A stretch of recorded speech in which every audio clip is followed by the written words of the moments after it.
Cyber crime সেলের মাধ্যমে 114টি হারানো, চুরি কিংবা ছিনতাই হয়ে যাওয়া মোবাইল উদ্ধার করেছে এপিবিএন। এসব মোবাইলের দাম কমপক্ষে 34 লাখ টাকা। দুপুরে ময়মনসিংহের মুক্তাগাছায় আর্মড পুলিশ ব্যাটালিয়নের অতিরিক্ত ডিআইজি কুতুবউদ্দিন আনুষ্ঠানিকভাবে ভুক্তভোগীদেরকে ফেরত দেন এসব মোবাইল।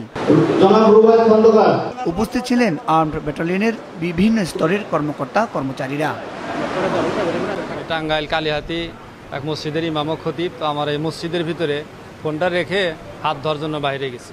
ঠিক এই সময় আমার ফোনটা মসজিদ থেকে চুরি হয়ে যায়। 6 মাস আগে আমার বাসা থেকে সকাল 6টার দিকে মনে হয় আমার গেটটা খোলা ছিল, তখন চুরে নিয়ে গেছিল। 4 দিন আগে আমাকে ফোন দিছে, ফোন দিয়ে বলছে আপনার ছেলে পাওয়া গেছে, আপনি বৃহস্পতিবার দিন আসবেন।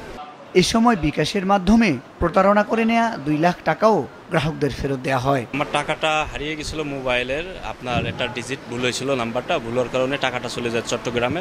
পরবর্তীতে আমার নিকটবর্তী থানায় আমি জিডির পরবর্তী জিডির কপি আমি সাইবার ক্রাইম 2 এপিবিএন যোগাযোগ করি। পরে এখান থেকে সকল আইনি কার্যক্রম প্রক্রিয়া সম্পূর্ণ করে আমার টাকাটা উদ্ধার করে দেয়। 74,520 টাকা আমি হাতে পাই। এছাড়া হ্যাক হওয়া 3টি ফেসবুক আইডি উদ্ধার করে এর ব্যবহারকারীদেরকে ফেরত দিয়েছে ময়মনসিংহ 2-এর আর্মড পুলিশ ব্যাটালিয়ন। পেজ থেকে যখন আমাকে রিমুভ দেয় তখন আমি মুক্তাগাছা এপিবির সাথে যোগাযোগ করি। তো তারা আসলে তার সাথে যখন আমি যোগাযোগ করি তখন তারা আমাকে 60 মিনিটের মধ্যে আমার পেজটা ব্যাক এনে দেয়। দেশের বিভিন্ন এলাকা থেকে আসা উপকারভোগীরা তাদের হারানো সামগ্রী ফেরত পেয়ে দারুণ খুশি। 2 এপিবিএন মুক্তাগাছা ময়মনসিংহ, এখানে আমি নক করি বা কোনো স্যারকে আমি জিডির কপিটা দেই। তারপরে স্যার 6 মাসের মধ্যে আমার ফোনটা উদ্ধার করে আমাকে দিয়ে আমি আমার ফোন পাই অত্যন্ত আনন্দিত। ফোন পাই তো আসলে অনেক আনন্দিত, অনেক দামি ফোন, একটা শখের জিনিসে তো আসলে অন্যরকম একটাই।